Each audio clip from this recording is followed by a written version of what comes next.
Hello, everybody, and welcome to Taking Control, the ADHD podcast on True Story FM. I'm Pete Wright, and I'm here with Nikki Kinzer. Hello, everyone. Hello, Pete Wright. Oh, Nikki, can I just do a thing? We're recording this a bit early. Like, when this goes out, it will be, what will the date be? It'll be, the 16th, just next week, which is, oh my God, halfway through National Novel Writing Month. Now, I'm mentioning this because we have some people in our community who are writing along with us, and I am writing along, and I'm on pace. But I did a thing, like I wasn't happy, and then I watched a TV show, which I didn't realize was actually the book I was writing. And I was so flummoxed that last night's I blew it up. It was Hannibal's March to the Sea. I lit everything on fire, and now it's a new book I don't even know if it's going to be salvageable. But I'm writing every day, and that's just what I want to celebrate. Every day, I'm on pace, things are fine, even if they're on fire. Okay, so I just need to I need to make sure I understood you correctly. Okay. You have started to write a book in the last week, and Yes. you just found out yesterday that the book that you were going to write is about a TV show that already exists. So you're not going to write that book anymore. Got to change something. You have to change something. So I blew it up. Can you just change it a little bit and make it a little different? Or are even you know. just going to do like a brand new idea? Burn it down, start again, Nikki Kinzer. Wow. I'm very It's the excited about ADHD way. Why our guest is go chiming small in. when you Yes. can go big? Yes, why go small when you can go big? Really true, yeah. This goes back to the Okay. Modern Family episode from a long time ago where they were having so much trouble, and Phil always goes to extremes, right? And at the end of the episode, the punchline is, "Kids, we're going to Italy." That has become the catchphrase around our house. So when I climbed in bed last night, my wife said, "So how'd it go?" I said, "Kira, I'm going to Italy." She's like, "Oh no." Oh, no. But I'm still on boy. pace, so I'm pretty excited about that. So to everybody who is writing along in National Novel Writing Month, congratulations for just showing up and doing it. And That's right. that's the thing to celebrate. Very, very excited to be doing this right along with you all. So that's the news. Halfway through, you can do this. Mm-hmm. Now, we have a great show, I think, planned. Would you like to just dig right in? Do you have any Sure. news? Should I just stop talking about my burning it down plans? Yeah, let's go. All right. Go for it. All right, let's do it. Head over to takecontroladhd.com to get to know us a little bit better. That's the drill. You know the drill. You can listen right there on the website, or you can subscribe to the mailing list, and we will send you an email with the latest episode each week. You can connect with us on Facebook, Instagram, or Pinterest at Take Control ADHD. But to really connect with us, join us in the ADHD Discord community. And I just said it. That's the big perk. We have a big NaNoWriMo group hanging out with us and navigating their ADHD while writing a massive writing project. And it's pretty fun to have that going on at the same time. So that's really what we're all about, is figuring out not just how to learn more about your ADHD, but how to learn more about your relationship with the world with ADHD. And sometimes that means doing other stuff with ADHD, with people who get it right alongside you. That's what the community is all about. If you're really interested in investing in yourself and the community, head over to Patreon.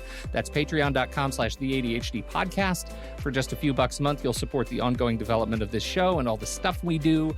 You'll support the Discord community, the group that we're building over there, and you'll get access to all kinds of secret stuff. There's like secret doors around every corner, and Patreon will help you unlock them and see them and have some fun with them. So we invite you to do that. Patreon.com/the ADHD podcast. Thank you so much for our current subscribers, and for newbies who are just thinking about it. Water's warm. Come on in. Dr. Tamara Rosier has been a college administrator, a professor, a leadership consultant, a high school teacher, a business owner, and an ADHD coach. Today, she joins us to talk about motivation and ADHD and how her adventures have led her to found the ADHD Center of West Michigan and write her book, Your Brain's Not Broken. Tamara, welcome to the ADHD podcast. I love being here with the two of you. You guys are great. So thanks for having me today. Thank We you. had this whole plan, and then this morning I get a message from Nikki, and she says, "I'm burning it down. We're changing the plan." Yep. Would you like to set us up, Miss Kinzer? Well, yes, because... What do you have to say for yourself, Nikki? Why did I change course? It's such a last minute. I know. Well, because Tamara, you wrote this wonderful book called Your Brain's Broken. And no, it's not. It's not broken. That would be a really Tamara bad book. is a real advocate for hard talk. Oh my God. I cannot believe I just said that. And I'm so glad that you caught it right away. I'm sorry, that one was hard to miss. That's not the message at all. That's the anti-message. That is not what we're talking about. Guys, I gotta go with that. Yeah, okay. All right, I'm okay. You're okay. We're all okay. So. Oh my God, that's so funny. Thank you. Okay. Oh, your brain is not broken. It is not. Yes. You do not need to be fixed. That's right. Okay. Oh my gosh, that's crazy. All right. So getting back to what we were going to talk about and why I switched gears. Amazing. Well, because so much of what you write in this book, it is a lot about motivation. It is a lot about emotion that is coming up with ADHD, and, you know, really helping people accept that, yeah, some of the stuff that feels like it would be easy is not. And that's where I really wanted to kind of follow, because our series right now is around planning. And I have a lot to say about planning, right? I have a membership about it. I know a lot about it. But there's another piece to planning that is doing what you plan and actually getting some things done, especially when you don't feel like doing it. And so that's where I really wanted to kind of take a detour. Let's talk about motivation and ADHD and how that affects what we do on a daily basis and how we feel about ourselves. Thank you. And again, no one's brain is broken here. Right? No one's brain is broken. Sorry, I'm just giving you cred now. No, sorry. I couldn't help it. I think the answer, Tamara, is no one's brain is broken yet. Yet. Give it time. Maybe mine is. Just a quick side note. One time, I really can't multitask at all, where some people can a little bit. And I was signing books, and I was signing it. Your brain's not broken, Tamara.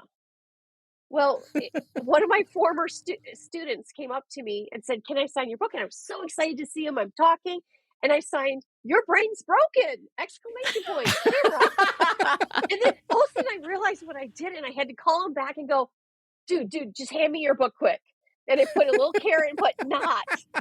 So somewhere there's a collector's edition of Tamara telling someone their brain is broken. And then that's it. So I just want you to know, Nikki, I've done the same thing.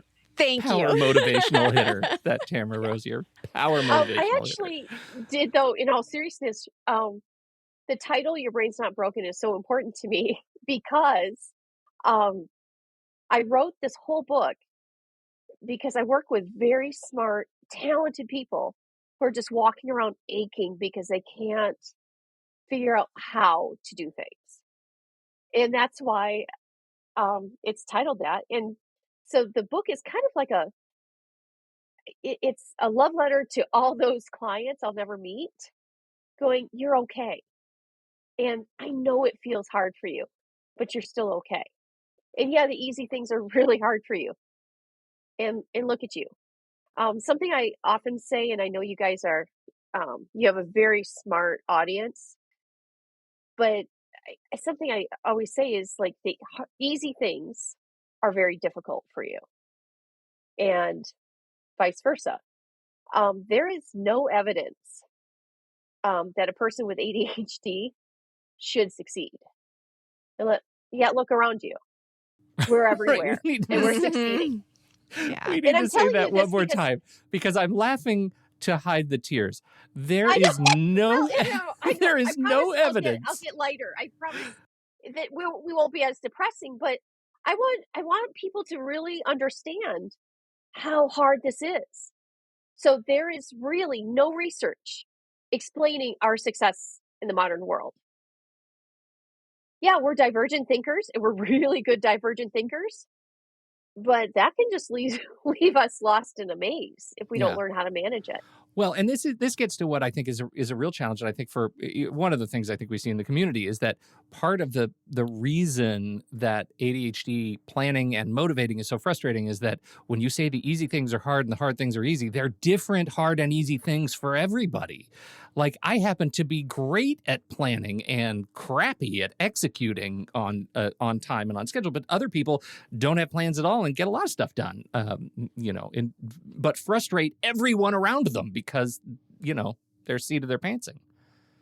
And that's why I start with that, because I want you to know, I go to a conference in Florida. It's not just because it's in Florida in January, but that does have a lot to do with the decision. But it's called APSART, and it's mainly for MDs to talk about ADHD and the hard science they present. Like, I'm like, oh, what's a Cohen? Oh, right, Cohen. And I have to like reacquaint myself to heavy stats. And I sit there and I listen to these people talk about me in the most depressing ways. And there's times I have to leave and go, okay, but I did write a book, right? Like, okay, somehow I did something, right? And I'm telling you that because it's disorienting when you read the research. But it's also sobering for us, because I would love for us to start to look at ourselves as, in spite of it all, we're heroes. I mean, we're heroes who do dumb things, but we're heroes. And so we're kind of like, this is a dated reference, but we're Evel Knievel, right? Yeah. For those of you guys who are really young, Evel Knievel was a crazy person who would jump canyons. Yeah. And do it. And that's the kind of hero we are. So I just want to kind of remember before we get into the motivation that there's no reason for us to succeed, and yet we are. I mean, like, everyone should be kind of patting themselves on the back, like, wow, I'm not the hot mess I thought I was two seconds ago. But don't worry, that'll come back to you, and you'll just have to chase in it 2 away more again. seconds. Yeah. You'll have to chase it away again. And I'm sorry, I'm making a joke about it, but a lot of us carry the weight of always feeling like a failure. A day late, a dollar short. And so I want to be careful. That's why I'm setting up motivation carefully, because motivation's not an easy concept. And if I go, just do it this way, like, you're going to have your listeners taking off their shoes and throwing them across the room. And so I want to be careful that you guys are already doing things. And so the first step for motivation is, what are you already doing well? What do you seem to do? Like, I find potato chips really well. Like, it's a spiritual gift, really. Yeah. Yeah. But it's asking that question and bringing it out, right? Bringing it out to the open, because I think so many people hide it, or they don't see it. It's not even them hiding it. They just don't see where they're succeeding and where they're doing well. So I'm going to tell a story about a friend of mine, Brendan. One time he said something. I'm like, oh, I have to go here. We were at the ADHD conference. I have to go here. And he's like, oh, you're such an overachiever. And of course, we're ADHD yelling this across. I'm going down the escalator. He's on the top. And I was actually really angry. And I've told him about this. This is why I feel like I can share it publicly. I was angry. Like, how dare you call me an overachiever? Why? Why did that affect you? I felt like follow me around. I'm an underachiever. I can't, it's a miracle I put pants on today. Tamara looks down and checks pants. Yeah. Just make sure I have them. Yeah. Yep. Check for pants. At least Roger we're just pants. here up, so we're right. we're good. We're good. But I got it. It's interesting how visceral I had, and that tells you the weight I still carry, even though I work hard on my ADHD. The weight I carry. So as we're talking about this, we want to kind of separate how we feel about ourselves and how we motivate ourselves. And this is actually an important point, because I had this 20-year-old who's just such a delightful little egghead. He said, well, I'm trying to figure out how to motivate myself. I'm like, oh, that's great. Let's talk about it. He's like, well, I've tried to bribe myself. That doesn't work. I see through it every time. I'm like, yeah, you do. You can't lie to yourself. And he's like, I tried to punish myself. And he's like, well, that doesn't seem right to me. I'm like, well, no, that's because you're hurting yourself. He's like, I tried shaming myself, which is another form of punishment. And that doesn't work because I just feel worse. And so I'm like, well, then how are you going to do it? And he looked at me and goes, I have no clue.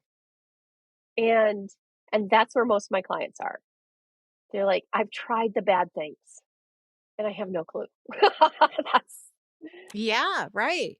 Yeah. And that shaming, I think, is just a cycle. It just keeps getting refreshed every single time this comes up. So what do we do? What's next? What do we do? How do we deal with this? So there's a couple things. I'm not going to leave you guys hanging with, hey, look, there's no research saying we should succeed and, right? Right. But I want people to really understand this is really hard. And we're tempted to motivate ourselves in all the wrong ways. Mm-hmm.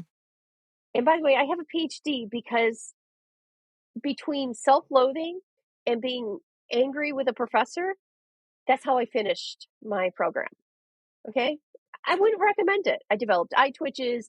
I had, PTSD from the whole thing. Like, I wouldn't recommend that way of motivation at all. I just say that I've used it so that you understand.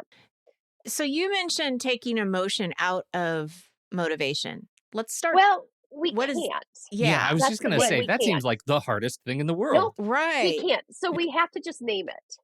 So the first step is we're just going to name it. I don't feel like unloading the dishwasher right now. I don't feel like it. And it seems like it's going to take forever. And you just kind of name, or I don't want to open this email because I'm pretty sure I'm going to get yelled at in this email. And just name and that's not naming the emotion, but it's naming like how you're feeling about this.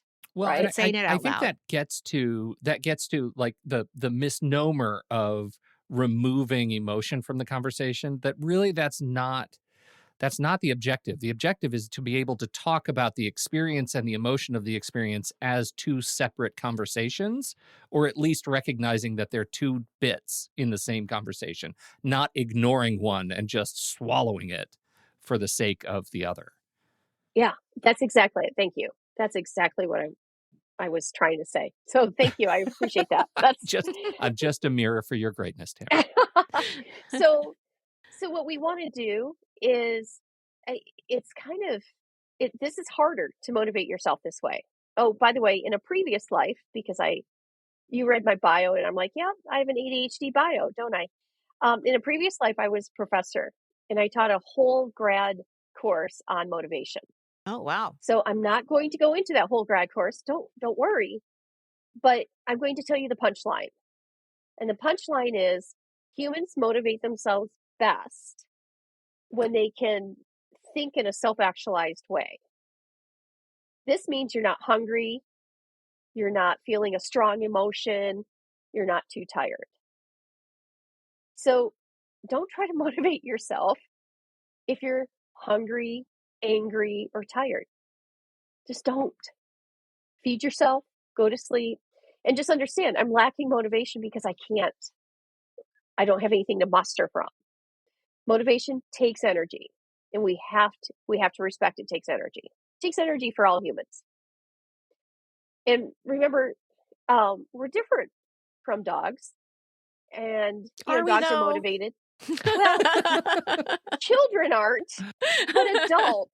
Yeah. When we can get to the point where we can label it, that's still true. Like I have some Pavlovian tendencies. I understand that.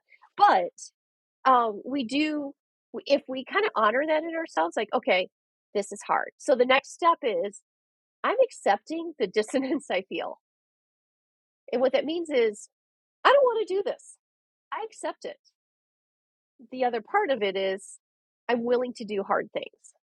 I gotta talk about my buddy Abe Maslow, because you talk about like an actualized way. You got to bring up Maslow because this is where I often run into the friction that exists between ADHD and the hierarchy of needs, right? Hierarchy of needs, the pyramids, like the food pyramid for our emotional well-being, right? Psychological needs at the bottom, safety and security, love and belonging, self-esteem, self-actualization.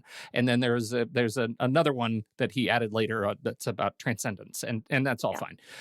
But the thing about Maslow and the ADHD brain is that I think it breaks down all kinds of different ways because ADHD allows us to forget the important things at the bottom, the most critical areas of the hierarchy, right? We forget sometimes to eat and pay the rent and right and drink enough water to stay hydrated. We forget to take our meds and keep our bills paid that keep the lights on and the doors locked. Like we forget the things that allow us to reach self-actualization. And as I'm listening to you talk, the only thing I can think about is no wonder there's no data to actually support why ADHD brains should be successful, because all of the data that has been assessing neurologically, standardized brains doesn't even account for what the neurodiverse brain can even accomplish because of all the limitations accordingly. When I was writing Your Brain's Not Broken, I got deep into the research.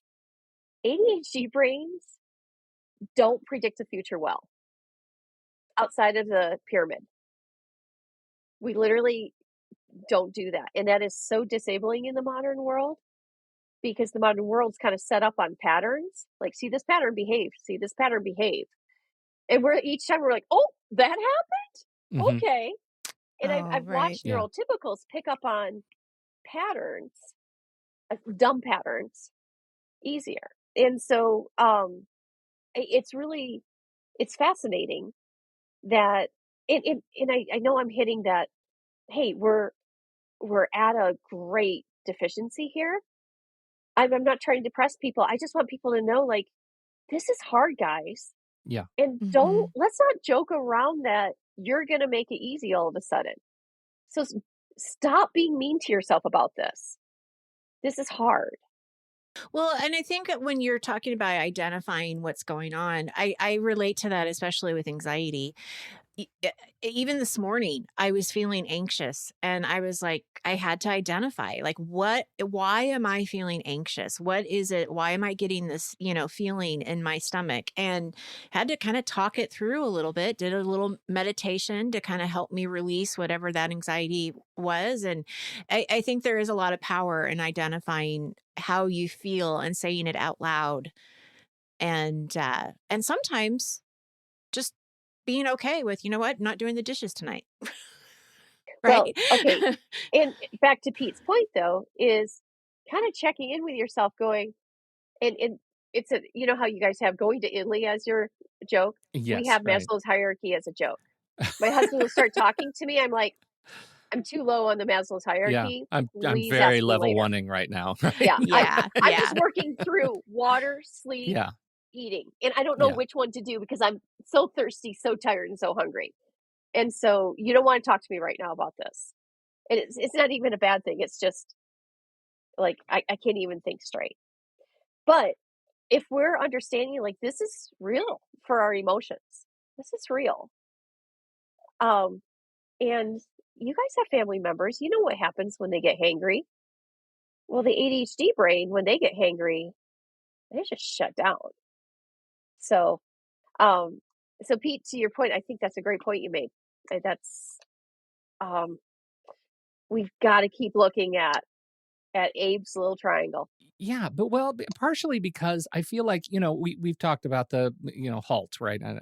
Hungry, angry, like you're talking about lonely and tired. And the thing that I love it because it works so well to describe a sense of immediacy to how we're feeling right now, right? A checklist to just solve this problem. But the thing that I struggle with is when you simplify our neurological experience to halt, you're missing a lot of the things that allow us to move forward in life, if all you're focusing on is the immediate sort of somatic experience, we're missing the love and belonging, self-esteem, and self-actualization. And I think that's why, like, HALT addresses the first two levels of Maslow. But what actually is the lingering sort of gift of Maslow, as controversial as you might find it, is that Maslow describes what it means to move your life forward to the degree that you want to do that and to the degree that you feel whole.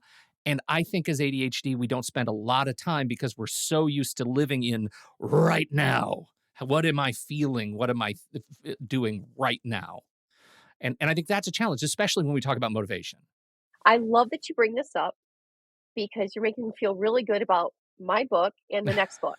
Oh, good. So I just turned in the manuscript for the next book. So the first book kind of addresses like, hey, name the lower level, but it does have the emotional health ladder in it.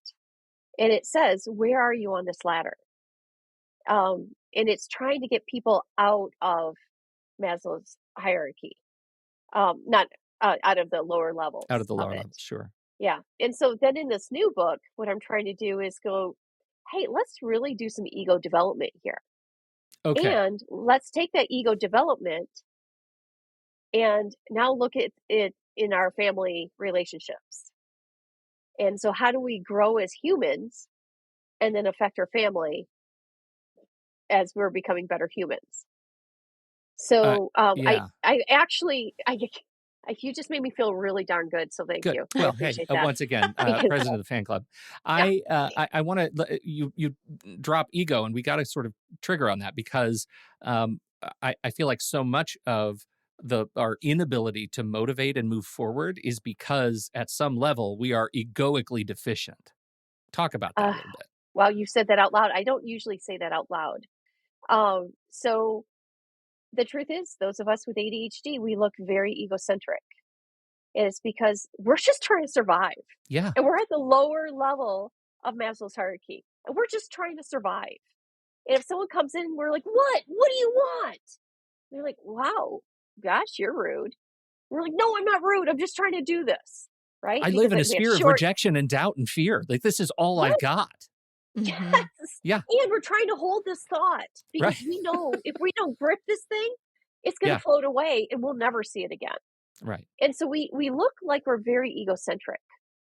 And actually we are.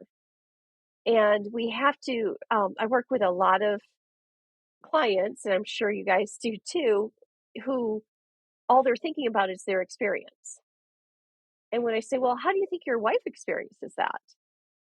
And they kind of look at me like, well, she should feel sorry for me. Yes. But what else? How do you think she's feeling? And that's actually very difficult. And so ADHD folks, if they're not working on their ego development, they're going to keep trying to shame themselves and do the lower level ways of motivating themselves. And getting stuck. But then it's interesting you put it that way because the way I'll just reflect on what I heard. What I heard was an experience of people with ADHD who are veering toward like aggressive narcissist, right? Like just like blind to other people, and that's just not been my experience. I can totally see how the appearance of egocentrism around getting my needs met because I live in this bubble are important, but I just have never. I just feel like I've seen more ADHD people who are heart forward and motivationally deficient. Yes, we look egocentric though when we're thinking about how hard we have to work. We're not narcissistic. We're not trying to use others to feed our ego. That's narcissism. We're kind of encompassed in our own experience. And the irony is most of us are incredibly sensitive. We go heart forward and we think we're bearing our soul. In reality, people are like, that came off a little egocentric. Do you get how we're misconstrued by the world? I do. It was the line that provoked me was, she should feel sorry for me. And that's the piece I feel like I haven't experienced so much. I do frequently as a coach. Yeah. But my clients aren't narcissists. I don't work with narcissism. These are good people showing up, and they're like, if she just understood how hard I work just to get through the day. Yeah. By the way, those of, Pete, how you talk to the writers who are kind of working through writing, Mhm. writing makes you face your ego. Oh, Like the God, people who does it ever. are truly like digging in and writing and doing the hard work, and their sweat drops on their paper, they're facing themselves. And now I'm kind of going Carl Jung in my theory, but still, you get the idea. Like it's humbling to write, and it's scary to write, and you have to look in the mirror and go, "Oh, gulp! I don't know."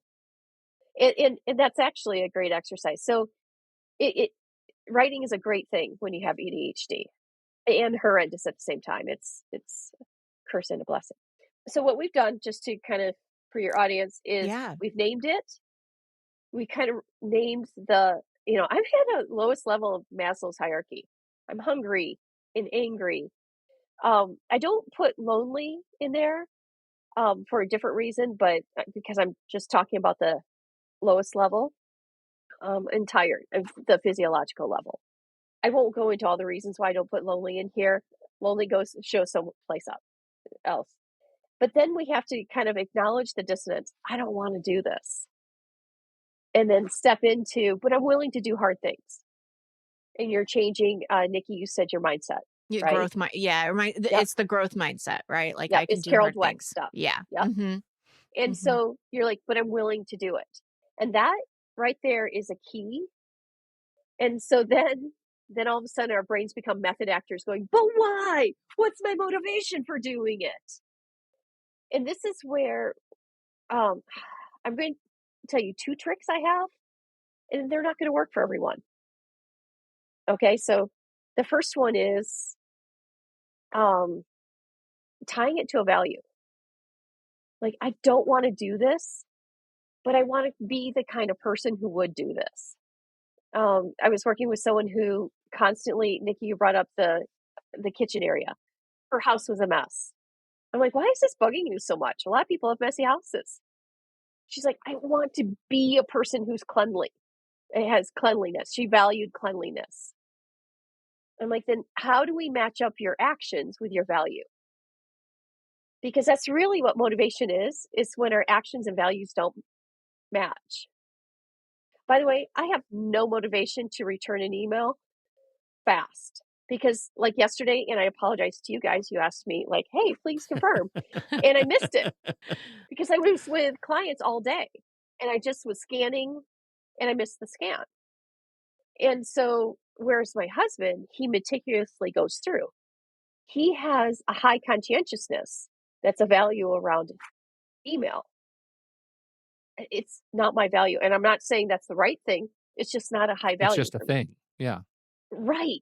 Right. It's a judgment-free thing. Yeah. I mean, well, except for you guys, you're like, well, it'd be just really nice if you had responded. But that aside, I get it. So, but connecting with why is this bothering me? What is the true value here? And when people say, well, I should, it's like, but why? What's the value that you're trying to live up to? And is it a value you can live up to? That's so interesting to me, because I was thinking when you were talking about that, I've always said, I wish I liked to cook, because if I liked to cook, it wouldn't feel like such a burden, right, at the end of the day.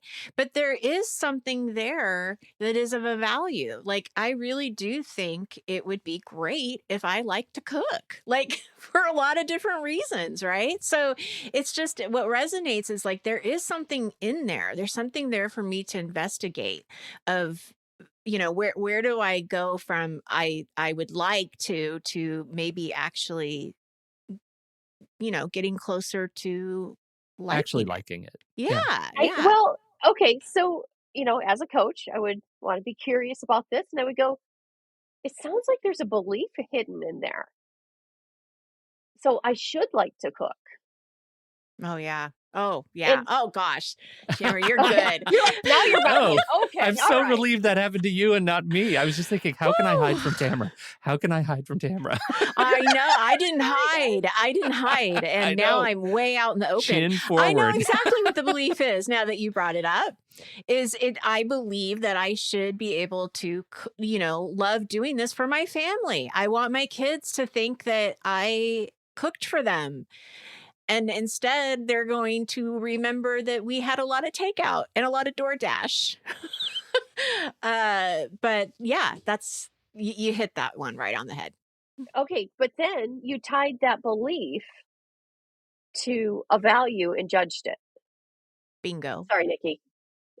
But you Yep. get what's happening. So that's why we can't go, here's 5 easy tips to motivate yourself. Right. Because you guys are highly intelligent people and your minds are complicated and we make up stuff. And so we just have to explore it. So the first one is understand your value. And then the second one, Nikki, thanks to you, we know that we have to ask, is there a belief in here that somehow I should be this kind of person? Yes. And most likely there is. Yeah. But in that case, like, to what detriment? Like, say your kids think you have memories of your family growing up eating a lot of DoorDash. Like, okay, you know what? You do a lot of awesome stuff with your kids, right? Your family is highs and lows, an enormously sort of emotionally warm place to be. DoorDash or not. Okay, but what did Nikki do? She dismissed that knowledge Yeah. and exchanged it Effortlessly. Oh, right. for Yeah. For Yeah. sure. And I know this isn't a Nikki coaching session. No. We're not analyzing Nikki, but I appreciate your vulnerability because this is exactly what people do. Mm-hmm. And so Right. something I help clients with is this even who you want to be? Do you want to be that person? And if so, like, convince me why. Like, why is this a good thing? Are you really asking me that question? Because you're No, looking I at kinda me wanna like, hear. okay. I started, yeah. No, sorry, that's a coaching leftover. That's why I jumped in like, no, you don't have to answer. But what happens is we start to really examine, well, I just made cooking a character trait rather than a hobby. Gosh, I sure did. Ooh, wow, that turned fast. That did. Yeah. Oh, snap. Yeah, because you know what happens next is you think, oh, they're going to think this. I must be a terrible mom. I'm a bad mom. This is all about Nikki the bad mom. Oh my God. Yeah. That was so fast. Wow. You're I good. know. You're really good. Oh, So, but do you guys hear how this is related to motivation? Oh, well, of course, because if I keep feeling that way, I'm going to keep avoiding cooking. I'm going to keep avoiding it because it makes me feel bad. because every time you do it, all you're thinking about is the judgment because you don't do it enough?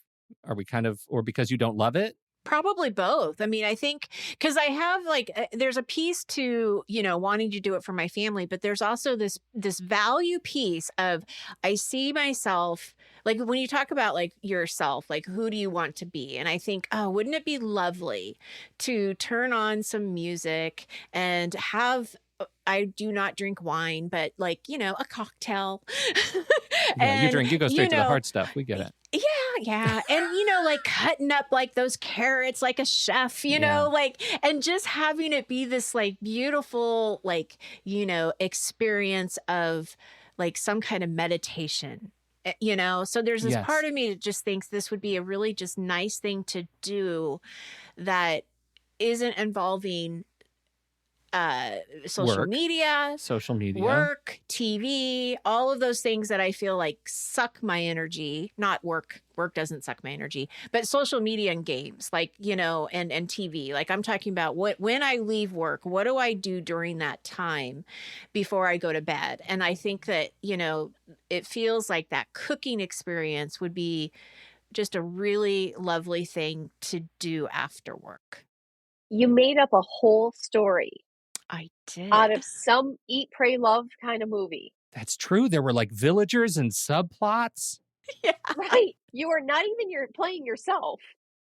You're I don't drink wine and I still see the wine glass. Exactly.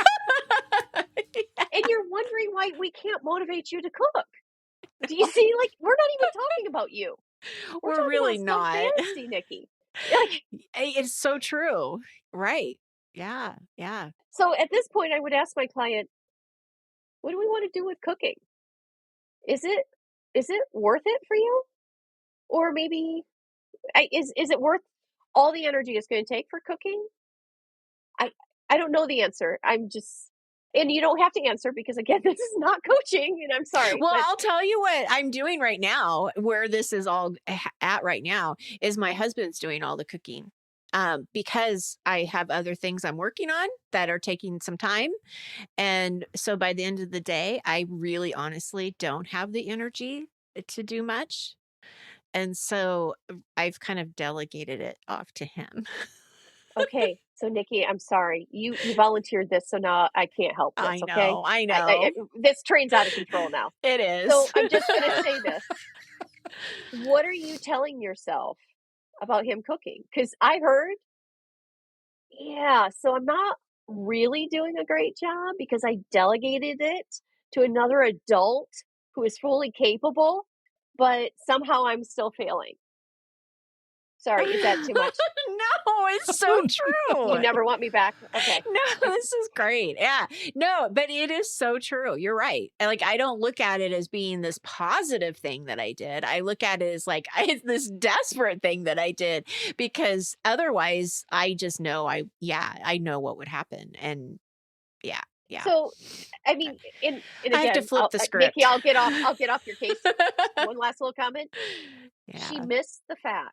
She wanted so badly to be motivated in this area. She missed the fact she has this incredible partner who's willing to do these things, who I'm assuming is not throwing spaghetti across, yelling about it, but is acting like an adult partner. She missed the blessing in this. Oh. And so she's trying to motivate herself in the wrong way. And okay, Nikki, we can stop talking about you, and I'm so sorry. But Oh, no. Don't be sorry. This was great. It's very insightful. I mean, it makes me think, because you're right. I totally dismissed that part of it. Right? Like, you have the image in your head is your husband is a gorilla. And I love that, low key. But that's absolutely not true. No, it is. Yeah.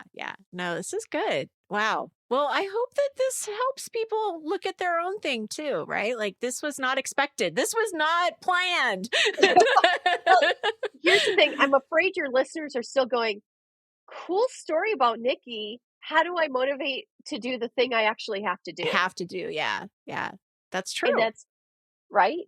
And so, I don't want to leave your listeners frustrated. So at least I want to kind of try to. Well, yeah, let's pivot back to that, because really what I just got out of that experience with Nikki is that she'll be better off not just freeing herself from the judgment part, like understanding where cooking fits in her life, and then move on to other things that really do fit who she is.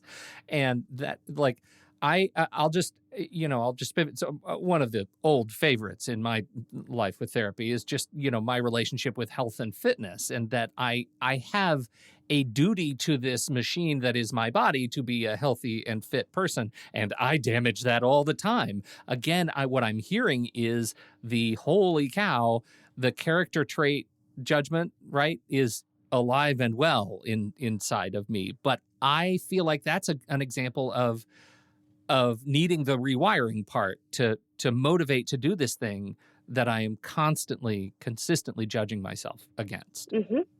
So okay, so now Pete, we're going to work with you if you're open.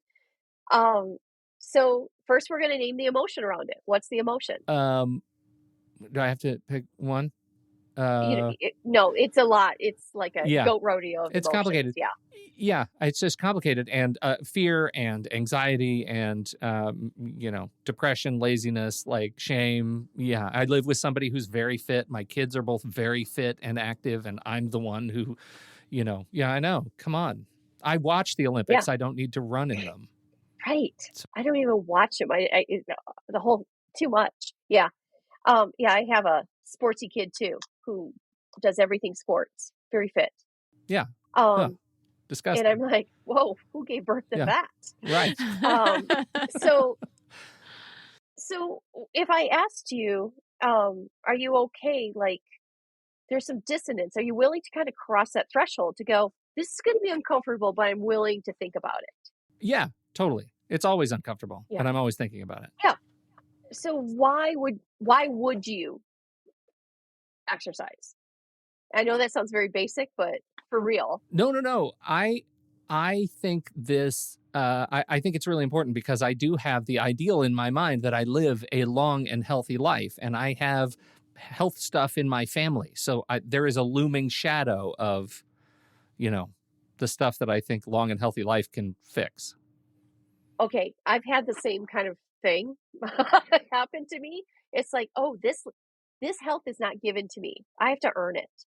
And I'm at the age where it's almost like a part-time job for me. It takes a lot to manage all of this, right? I'll be 56 in January, and like, dang, Yeah. it Once you hit takes a lot. 5-0, is that curve goes straight up for sure. So I'm going to tell everyone why I brush my teeth every day. Oh, good. Yes. I don't want dentures. Not because it's good hygiene. And you could go, well, this is fear. No, I am avoiding pain though. I know it will be uncomfortable, and I have a very nice toothbrush. It's a sonic toothbrush. I had to get used to the vibration, didn't like it, but it leaves my teeth very, very clean. And I can rest knowing I've done everything to avoid getting teeth pulled, because you hear people in their 50s still getting their teeth pulled in this day and age. And I'm like, I don't want that. I don't want periodontal disease. And so because of that, I do these things. In this way, you're trying to avoid the pain, right? And go to something. So the value is, I want a long life. For me, brushing the teeth is the value is I want to keep my teeth. Yeah, I want long. I'm very and healthy selfish teeth. like that. Right. Like, yeah, I want my teeth. I used to be very sloppy about brushing until I realized these could fall out on you. That's so. Now with exercise, it's very tricky because there's a lot of negative messages. Plus, exercise for some people is actually unpleasant. I'm one of those people. Are you? What's the unpleasantness that you feel? I don't love the time that it takes. I always feel like there's something better I should be doing, or that I'm missing, or what will I miss while I'm doing it. And I don't. To your earlier point, you said something that really resonated. We were talking about writing, and it was that the old saw. I don't love the act of doing it, but I love having done it. Right? Like, there is a good feeling at the end of it, but I'm not one of those people who is able to sort of motivate using that. It's not enough, right? Like, on a day-to-day, it's way too easy to make those other choices because it's unpleasant. Okay, so I heard time. And so sometimes we have to solve a motivational issue by solving what the issue, the trouble is. And this time it's not really belief. You're like, no, literally it takes time. So there's such a thing called high intensity training. Yes. Yep. Yeah. I sure. thought you would know about that. HIIT, Right? Having HIIT. Yep. Yeah. Mm-hmm. HIIT. So, in HIIT, you can exercise 10 minutes. And the research on this, I follow this research because I hate exercise. The research on that is so incredible. And so now we can go, okay, am I willing to do this for 10 minutes? Is that a different conversation in your head? It might be. So far it hasn't been. Let's say that. Like, it is still, it's that challenge of consistency. I can feel really good about it myself for a week, and then something will hijack it. Yep. Which we're consistently inconsistent. Yes. Right. Mm-hmm. For sure. So in that, I kind of hear the fear of, what if I do ramp myself up motivationally to finally do this and I fail? Yes. And I've failed so many times. It hits right here because the other piece is I walk my dog every morning at 6:15 in the dark. We're out doing our walk, and that's something that I do every day. And by the time I get back home, I don't want to do anymore. I feel like I've checked that off my list. I don't want to do a high intensity anything. The walk is fine, but I don't feel like I don't feel like I'm getting any healthier. Like I'm not walking that hard. Okay, but walking is really good for us, Yeah. Yes. Yes. I've right? heard. Yeah. Yeah. I mean, so you're kind of doing well, I can't count that as exercise. That's what I do. Yeah. That's my brand. Yeah, joke's on you, it is. Yeah. You're moving. Jokes on me. Oh God, putting that on a shirt. Just an arrow pointing up at this guy. Yeah. But do you get what I'm saying? So Yes. So when we start to deconstruct this motivational pattern, there's a fear of failure there. And there's well, and by the way, I have this too, like I'm sure I could be doing something better. My healthiest times are in the summer when I'm working in the yard, I'm building things, I'm swimming, I'm doing all these like active things where I don't know that I'm exercising. Yes. And then it's time to hibernate. And then you have to think about, oh, I don't want to do that inside. Yeah.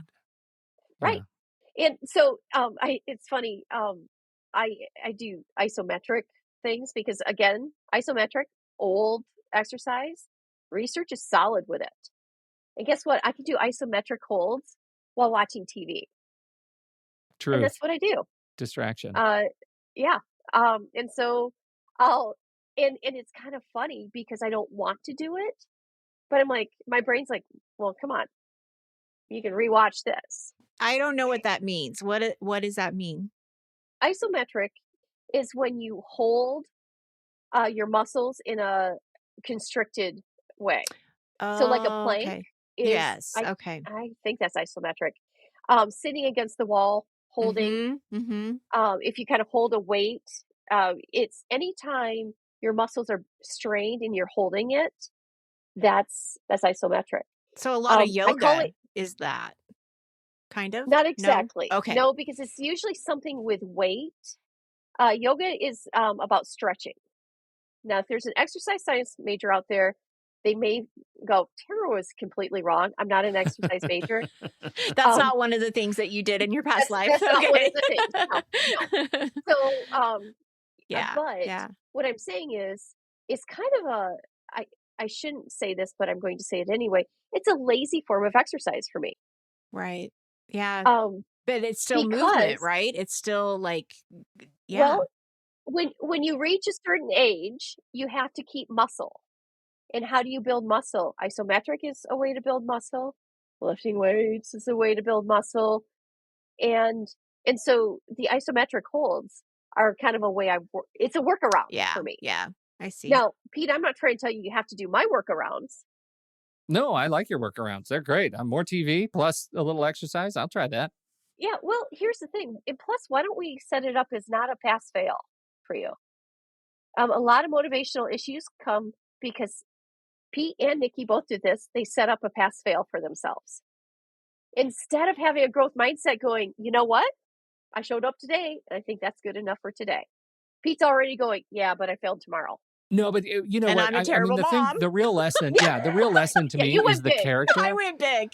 The character in my head is a super fit Pete who is constantly out hiking and jumping out of airplanes or something with his wife, who's very fit. And like that, I have that image, like what you described of Nikki. That rug pull works on me too. Yeah. That is exactly, I have that guy in my head and I need to let go of that guy because that guy's not who I am. That guy's not who I am. The guy that I am is somebody who does need to keep fitness up in the back half of my life and doesn't have to be all that showy and jump out of any airplanes to get it done. Right, because what's the value? You want to spend more time with your family. You love them, and you want to be present for their lives. That's the big picture, right? By the way, you get your behind out of bed every morning at 6:15 and walk, and you're trying to tell me you're inconsistent? I What kind do of BS that is every day that? because people kick me out of bed. Like the house gets up. Right. I don't do it. I'm definitely triggered to get out of bed. It's like the Jetsons. Like it's practically the bed slides up and I slide out of bed. But that is that what a great point that you just pointed out, Tamara. I didn't even know I did it. Because- Look at that. Yeah, because the story starts with it's not good enough. It's not enough. But you brought it back to, but look at you. You're being so consistent, getting up at 6:15 and walking the dog every morning. Like that's And he dismissed it huge fast. success. Oh, Yeah. Doesn't take long. And Wow. so, and here's the thing. You guys are modeling what happens and what screws up our motivation. Because I'm like, Pete, that's very consistent. He's like, yeah, I can't take credit for that. That just happened. I dismiss You it. did. Yeah. Curses. You were quite the dismisser there. Yeah. So, Wow. but that's why this motivation stuff's so tough, guys. Do you get like, we can't do 5 easy steps to motivate yourself. And anyone who does that, we need to call BS on this because this is hard work. And I'm hoping your listeners got something from like how hard it is to motivate ourselves, but we can do it. Just the last little trick, and this is just a little trick. I imagine future Tamara, and I think, what would future Tamara want me to be? And by the way, it's because present Tamara is constantly ticked at past Tamara. Because she's like, you know what? Dang it. If past Tamara would have done this, I wouldn't have to mess with this. And so I think of future Tamara. How am I going to make her happy? Well, you know what? If she has her clothes laid out tomorrow, when she's the dumbest at 6:15 a.m., she's not going to have to think what to put on her body. So I'm going to help that chick out. I'm going to lay out the clothes. And it motivates me. And by the way, I wrote this in my book too. I will high five my past self. And I've done Love this. that. I'll turn around and high five the air and go, good job, girl. You did it. I'll also curse out my past self too, but that's less positive. So I got tired of doing that. So now I look for, well, what do I want? Do I want the book done? Yeah. So I'm going to show up and write today, even though I feel really crappy. Tamara, this is great. Thank What you a for coaching surprise us. therapy session you just gave us. Thank you so much. We've already been talking a bunch about the book, Your Brain's Not Broken, which people should go and pick up at your favorite local bookseller. And where should people go to learn more about you? What's your website? Where do you want to send people? Author website is tamararosier.com. Perfect. TAMARA. And we'll put all of the links in the show notes. So mostly just swipe up in the notes and tap. And that will take you right to where you will find Tamara. Thank you so much for hanging out with us and calling us out. You guys are awesome. So Thank good. you so much. Well, Oh, this thank has been you. fantastic. And thank you, everybody, for downloading and listening to this show. Thanks for your time and your attention. Don't forget, if you have something to contribute to the conversation, we're heading over to the Show Talk channel in the Discord server, and you can join us right there by becoming a supporting member at the deluxe level or better. On behalf of Dr. Tamara Rosier and Nikki Kinzer, I'm Pete Wright, and you'll see us right back here next week on Taking Control, the ADHD Podcast.